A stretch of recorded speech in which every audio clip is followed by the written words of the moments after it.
नमस्कार, मैं Deepak Sharma D media times में एक बार फिर आपका स्वागत करता हूं। हम आपको बता दें कि जयपुर के आदर्श नगर सूरज मैदान पर 20 दिसंबर से चलने वाली 7 दिवसीय भागवत कथा ज्ञान यज्ञ का आज 26 दिसंबर को समापन हो रहा है। हम आपको बता दें कि कथा महोत्सव के अंतिम दिन श्री कृष्ण अनन्या विवाह, श्री कृष्ण सुदामा चरित्र सहित अन्य प्रसंगों का आध्यात्मिक प्रवक्ता जय किशोरी जी ने अपनी ओजस्वी वाणी से श्रद्धालुओं को भागवत कथा का रसपान करा रही है। हम आपको एक बार फिर बता दें कि नागरमल पिस्ता देवी मणक सिया चैरिटेबल ट्रस्ट व सुरेश ग्रुप के बैनर तले भागवत कथा का आयोजन महाराज श्री त्रिवेणी धाम व शुक संप्रदाय आचार्य पीठाधीश्वर श्री अलवेली माधुरी शरण जी महाराज की पावन प्रेरणा व सानिध्य में किया गया है। आप देख सकते हैं कि कथा के अंतिम दिवस पर भी वातावरण भक्ति व उल्लास से भरा हुआ है। आध्यात्मिक प्रवक्ता जया किशोरी ने कहा कि व्यक्ति का जीवन संसार की भागदौड़ में फंसकर अशांत हो जाता है। उस समय अपनी समस्याओं का समाधान के निदान प्राप्त करने के लिए जगह जगह दौड़ता है, परंतु शांति की प्राप्ति नहीं हो पाती है। उन्होंने कहा कि व्यक्ति का जीवन में यदि शांति प्राप्ति कहीं होती है तो वह भागवत कथा से है, जिसे श्रवण करने मात्र से व्यक्ति का जीवन सुखमय और भक्तिमय हो जाता है। उन्होंने आगे कहा कि गंगा तट पर राजा परीक्षित ने 7 दिनों तक कथा श्रवण किया, जिसे सुनकर राजा परीक्षित की समस्याओं का निदान हो गया। उनको मृत्यु का जो भय था वह भी पूर्ण रूप से दूर हो गया। जया किशोरी ने कहा कि व्यक्ति के जीवन में एक नहीं अनेक समस्याएं बनी रहती हैं, जिसके समाधान के लिए व्यक्ति को कहीं जाने की जरूरत नहीं है। केवल भागवत की शरण में आने से ही सभी समस्याओं का समाधान हो जाता है। इस मौके पर उन्होंने कृष्ण सुदामा चरित्र पर बोलते हुए कहा कि जीवन में सच्चे मित्र बनाने चाहिए, संकट में काम आने वाला ही मित्र है। इस मौके पर जिला प्रभारी मंत्री महेश जोशी, विधायक राजकुमार शर्मा, भाजपा के पूर्व प्रदेशाध्यक्ष अशोक परनामी, पूर्व महापौर ज्योति खंडेलवाल, इसके अलावा संत समाज से बाल मुकुंद आचार्य महाराज हाथोस धाम आदि ने कथा का श्रवण किया। ये मुझे मार सकता है, शक्तिशाली है, पर बार बार अपने दाव करेगा। भगवान ऐसे कई दाव खेल रहे कि एक झटका और सामने वाला मर जाए। भगवान जानबूझ के फिर अपने दाव उसको शक हो रहा है कि क्यों कर रहा है ऐसे, समय क्यों बर्बाद कर रहा है, मार दे अभी दे मुझे। तो जब काफी समय हो गया तब भगवान ने धनुष उठाया, बाण खींचते ही साक्षात मर्यादा पुरुषोत्तम श्री राम के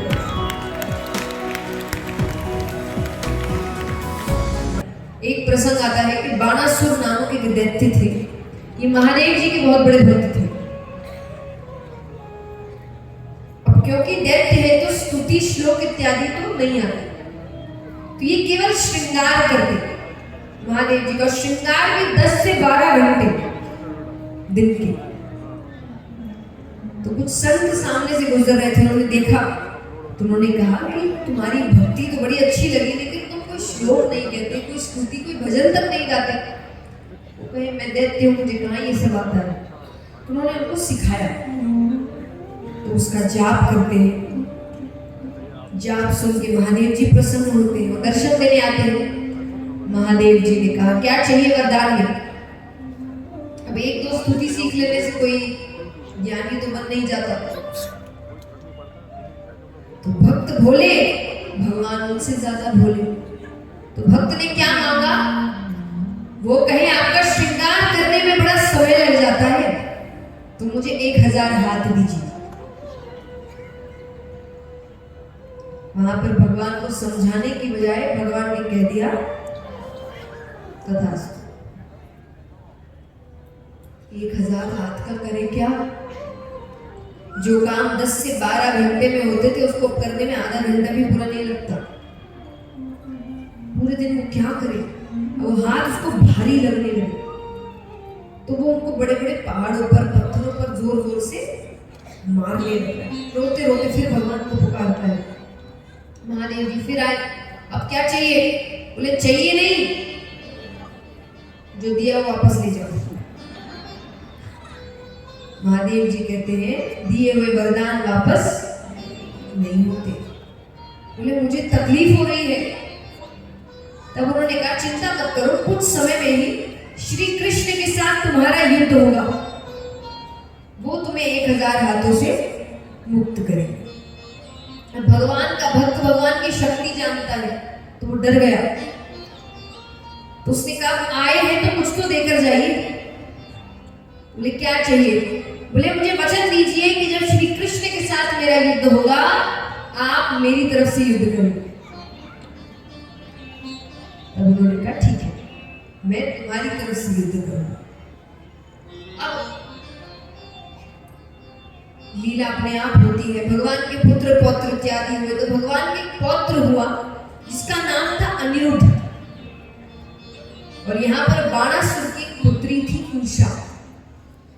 उसने स्वप्न में अनिरुद्ध को पति के रूप में देखा, उसको अच्छे लगे, उसको विवाह करना है। अब हम साधारण लोग अगर कोई पसंद आता है तो विवाह तक कैसे पहुंचते हैं?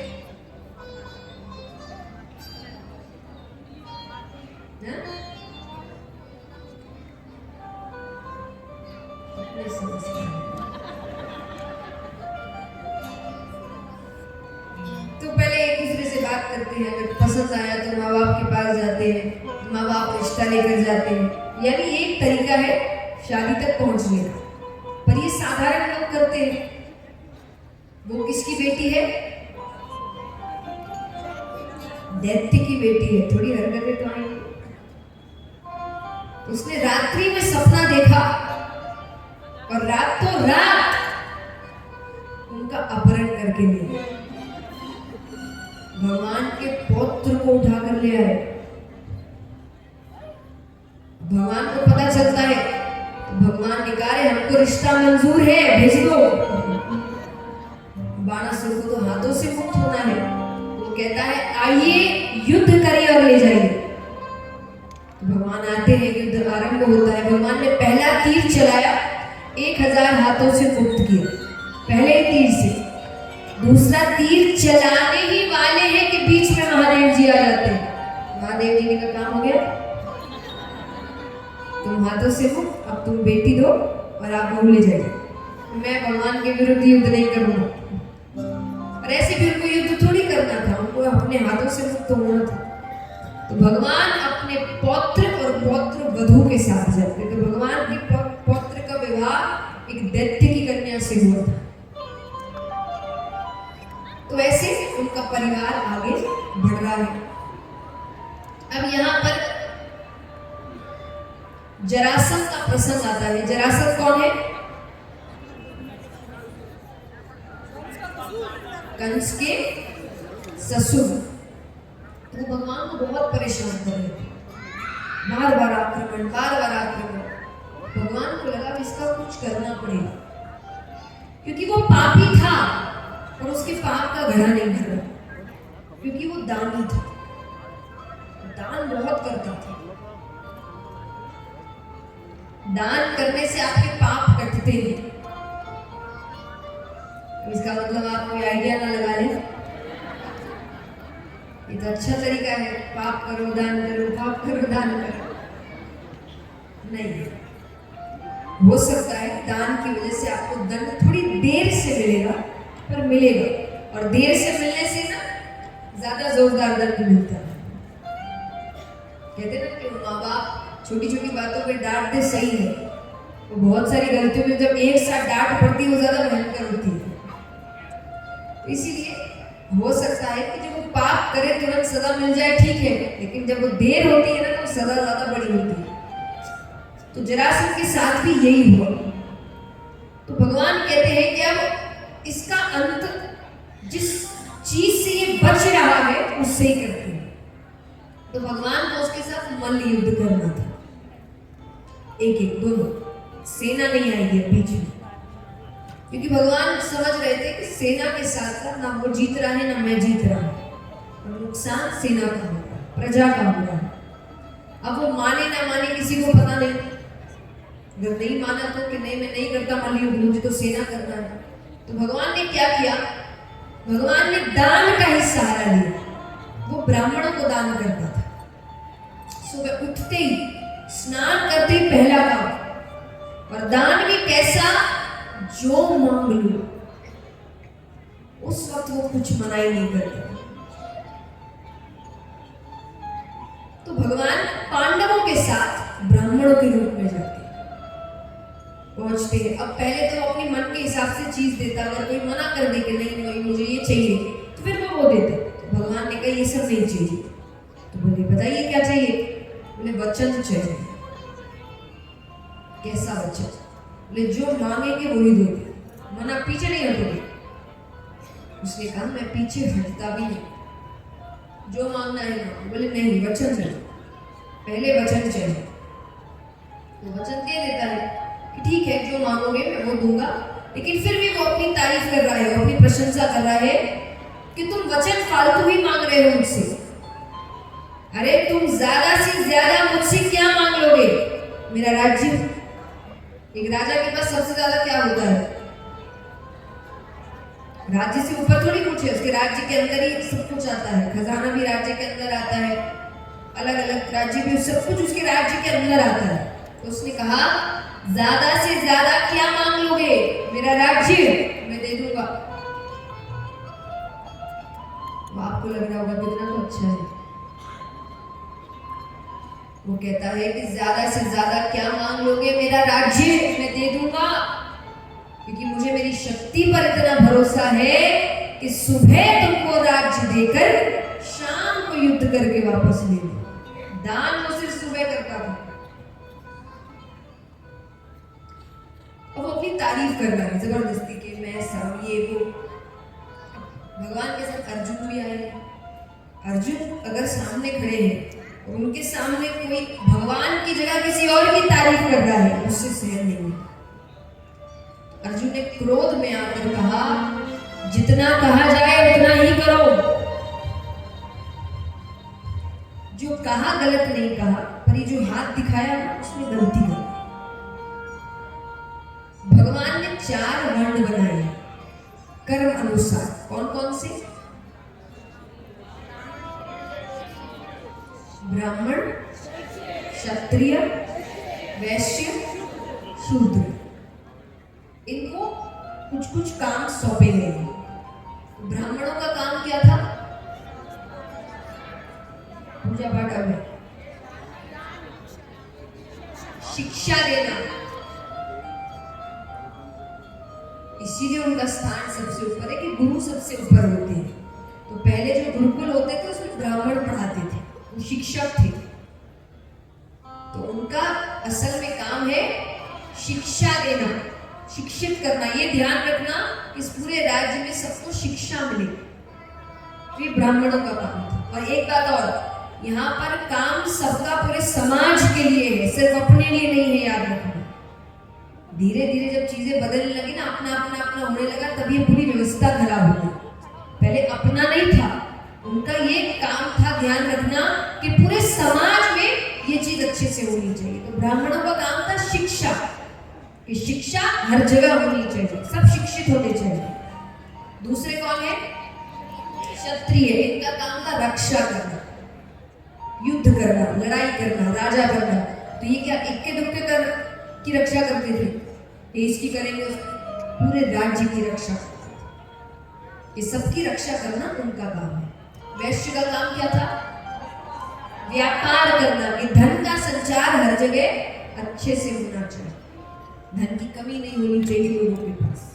और शूद्र का कार्य था सेवा का काम करना, कि वो हर किसी की सेवा का ध्यान रखते थे। तो सब अपना अपना काम करते थे।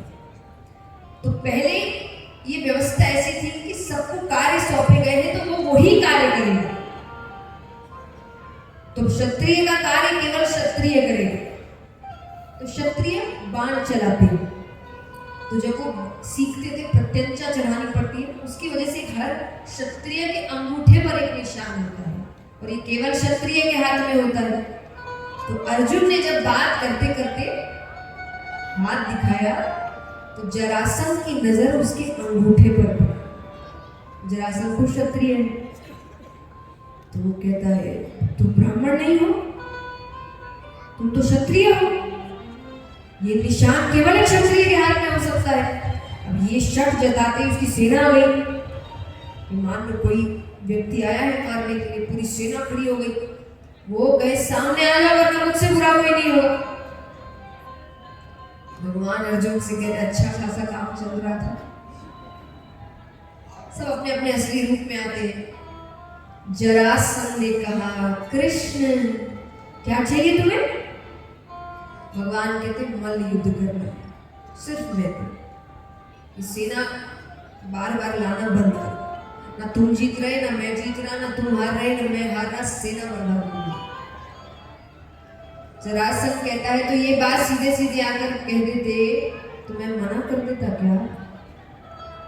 पर जरासंध अब वो देखिए भगवान का मजाक उड़ा रहा है, सब आकर खड़े हो गए तो कहता है पर क्या करें, तुम्हें कोई काम सीधा करने की आदत जो नहीं है। अरे इसने हर काम उल्टे करे, पैदा कब हुआ? मध्य रात्रि, ये कोई समय है? अरे थोड़ी देर और रुक जाते, सुबह हो जाती, सबकी नींद खराब की तुमने। जन्म कहाँ लिया? जेल में। बोले वो जन्म लेने की जगह है? भगवान बने फिरते हो, अरे कोई भी लीला कर लेते, तुम्हारे बगल में तो महल था, थोड़ी देर के लिए देवकी माता को महल आना पड़ता, पर तुमने जन्म एक जेल में लिया। खड़े तुम टेढ़े होते हो, काम तुम टेढ़े करते हो, मुकुट तुम टेढ़ा रखते हो, बंसी तुम टेढ़ी रखते हो, नाम भी ऐसा कहा है जिसको कहने में जीभ को टेढ़ा करना पड़ेगा। अब वो बार बार टेढ़ा है टेढ़ा है। अर्जुन कहता है इसलिए टेढ़े आदमी के साथ नहीं लगना चाहिए। भगवान कहते मेरी तारीफ हो गई तो युद्ध करे। जरासंध कहता तुमसे नहीं करूंगा। बोले फिर किससे करूं? बोले भीम से करूंगा। मुझे तुम में से केवल भीम मेरे सामने खड़े रहने लायक लगता है, तुम में से तो कोई मेरे सामने खड़े रहने लायक नहीं। भगवान की तो अच्छी बात है, मैं तुम्हें मारना भी नहीं चाहता, क्योंकि जिसे मैं मारता हूं वो मेरे धाम जाता है। तो भीम के साथ मल्लयुद्ध हो रहा है। 27 दिन तक युद्ध चला। कितने? पर उसको खरोच नहीं लगा। इसके पीछे कथा है। वृहदवीथ नामक एक राजा थे, उनकी 2 रानियां और एक भी संतान नहीं। तो कुछ संत आए उनके राज्य में, तो उनकी कुटिया में ही जाते उनकी सेवा करने। काफी दिनों तक राजा ने उनकी सेवा की। अब वो जाने लगे तो उन्होंने कहा कुछ वरदान चाहिए तो मांग लो, तुमने बहुत अच्छे से सेवा करी। उसने कहा संतान चाहिए, एक भी संतान नहीं है मुझे। और उसने ये नहीं बोला कि उसकी 2 रानियां हैं। उन्होंने एक फल दिया, बोले पत्नी को खिला देना। उसने पत्नियों को दिया, दोनों ने आधे आधे फल खा लिए। तो 9 महीने बाद एक बालक हुआ, पर आधा आधा, यानी एक हिस्सा एक को हुआ और एक हिस्सा मरा हुआ बालक हुआ। अब रात्रि के समय हुआ, राजा को लगा प्रजा को पता ना चल जाए वरना प्रजा डर जाएगी, तो उसने रातों रात वो दोनों हिस्से जंगल में फेंक दिए। जंगल में जरा नामक एक मायावी राक्षसी थी, उसने उस 2 हिस्सों को पकड़ा और पकड़कर जोड़ दिया। जोड़ते ही उसमें प्राण आ गए, इसीलिए नाम पड़ा जरासंध। जरा नामक राक्षसी ने हिस्सों का संग किया। बीच का हिस्सा कमजोर है और उसको कहीं कुछ भी करो उसको कुछ नहीं होने वाला। ये हिस्सों को अलग ही करेंगे तो ही वो मर सकता है, वरना वो नहीं मर सकता। तो सूर्यास्त के बाद युद्ध नहीं होता था। 27वें दिन भगवान ने भीम से कहा कल मुझ पर नजर रखना, मैं कुछ इशारे करूंगा। तो उसने कहा ठीक है। अब युद्ध आरंभ हो गया, भीम भूल गए। अब युद्ध किए जा रहे। भगवान कहते आज का दिन भी, पर भगवान कहते नहीं, मैं कोशिश करता हूं इसका ध्यान अपनी ओर आकर्षित करने का। तो भगवान क्या कर रहे हैं? भगवान उसके दाव की प्रशंसा कर रहे हैं, जोर से आवाज लगा रहे थे। भगवान देख कर कह रहे हो भीम क्या दाव खेला, अरे क्या। भीम को लग रहा है ये दाव तो भगवान पहले भी देख चुके हैं, इतनी तारीफ तो कभी नहीं करी।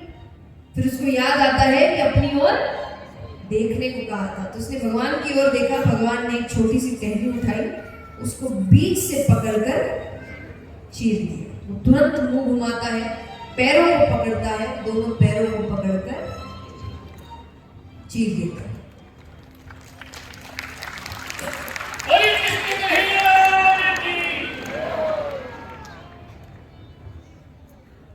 छोड़ देता है, फिर जुड़ गए। भीम फिर भगवान की ओर देखे। भगवान कहते तुम सर घुमाने की इतनी जल्दी है, आपको ताली बजाने की इतनी जल्दी है। भगवान कहते पहले ही पूरा देख लो, क्योंकि भगवान उसके बाद भी इशारा कर रहे थे, पर भीम ने तुरंत सर घुमा लिया था। भगवान ने फिर से टहनी उठाई, इसको बीच से चीरा और दो विपरीत दिशाओं में फेंक दिए। वो आमने सामने नहीं आने चाहिए। भीम ने पैरों को पकड़ा और चीरते हुए दो विपरीत दिशाओं में फेंका। तब जाकर जरासंध का वध हो गया। बोले कृष्ण कन्हैया लाल की। अब इस प्रसंग में हमें एक सीख मिलती है कि भगवान रास्ता सबको दिखाते हैं, आपको पहचानना पड़ता है रास्ता। भगवान सब, क्योंकि भगवान का काम ही यही है। भगवान का काम हाथ पकड़कर चलाना नहीं है, सिर्फ रास्ता दिखाना है, जबरदस्ती करना नहीं। जबरदस्ती ही करनी होती तो महाभारत का युद्ध ही नहीं होता। दुर्योधन को दो थप्पड़ मारते और सब काम ठीक कर देते। और ये काम भगवान का, वो जबरदस्ती नहीं करते, वो रास्ता दिखा देते कि इस रास्ते से जाओगे सुखी रहोगे, यहाँ दुखी रहोगे, बाकी अब तुम्हारी जिंदगी जो करना है। भगवान का इतना ही काम। व्यक्ति अपनी बुद्धि ज्यादा लगाता है, भगवान की सुनता नहीं। ये सुनते हुए कौड़े चले आए मोहने,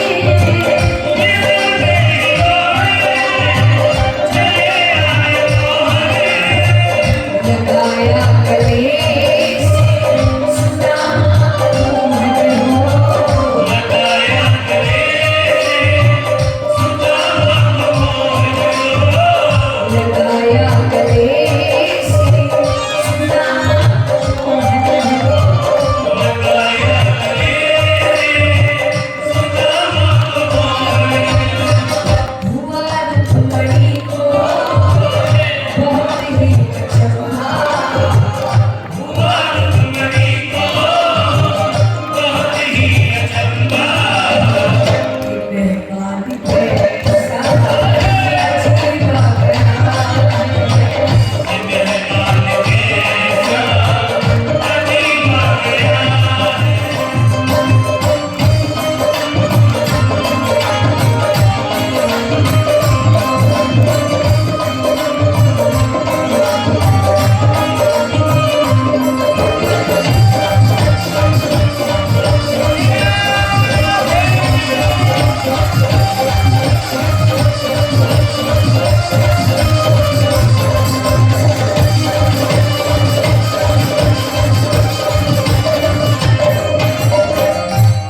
अपनी पूजनीय माता जी की हर इच्छा को पूर्ति करते हुए जिस समय वो परमात्मा के चरणों में जा रही थी, उन्होंने इनसे तीन चीज कही थी कि बेटा वो धागा अगर पीसा हुआ है तो हॉस्पिटल को निर्माण करा दो।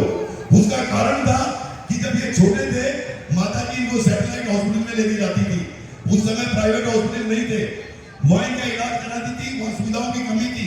उस सुविधा को पूरी करते हुए 5 साल पूर्व आपने सैटेलाइट हॉस्पिटल का निर्माण किया। इसके लिए जोरदार ताली बजाएं।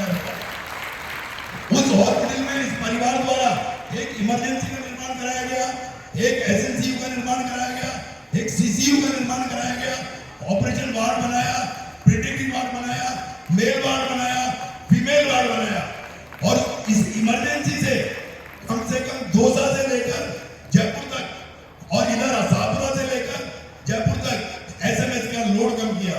और आदरणीय हमारे पूर्व विधायक अशोक जी फरनामी का उसमें पूरा सहयोग रहा। इनकी वजह से 50 बेड का हॉस्पिटल 110 बेड का हो पाया। ये इन्होंने स्वास्थ्य के क्षेत्र में किया। और धार्मिक आयोजन आप देख रहे हैं कितना बड़ा ये कर रहे हैं।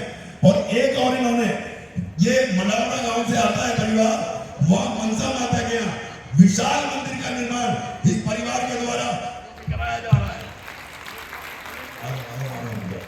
एक तीसरा, शिक्षा के क्षेत्र में भी परिवार द्वारा प्रयास किए जा रहे हैं कि कोई भी सरकारी स्कूल हमें एक मिल जाए, हम उसमें भी अग्रणी हैं और सरकार में मदद करेंगे ताकि गरीब बच्चों को उच्च शिक्षा मिल सके। श्री अग्रवाल समाज सेवा समिति जनता कॉलोनी जयपुर, क्षेत्र Janta colony, city colony, Saket colony, Adarsh Nagar corridor block, सनातन धर्म के प्रचार प्रसार में कथा मंडल विश्वविख्यात पूज्य जय किशोरी जी की अमृतमयी मधुर वाणी से श्रीमद् भगवत कथा का राजस्थान वासियों को रस स्वादन कराने के लिए अग्र भक्ति शिरोमणि नागरमल जी अग्रवाल, अरविंद जी अग्रवाल, अनिल जी अग्रवाल, सुनील जी अग्रवाल और सुरेश जी अग्रवाल का श्री अग्रवाल समाज सेवा समिति जनता कॉलोनी अग्रभक्त शिरोमणि का प्रशंसा पत्र प्रदान कर सम्मान करती है। गिरधारी लाल जी कांति संरक्षक, भारत अग्रवाल धोलावाला अध्यक्ष, योगेश बिंदल महामंत्री, गोपाल गर्ग कोषाध्यक्ष एवं समस्त कार्यभार।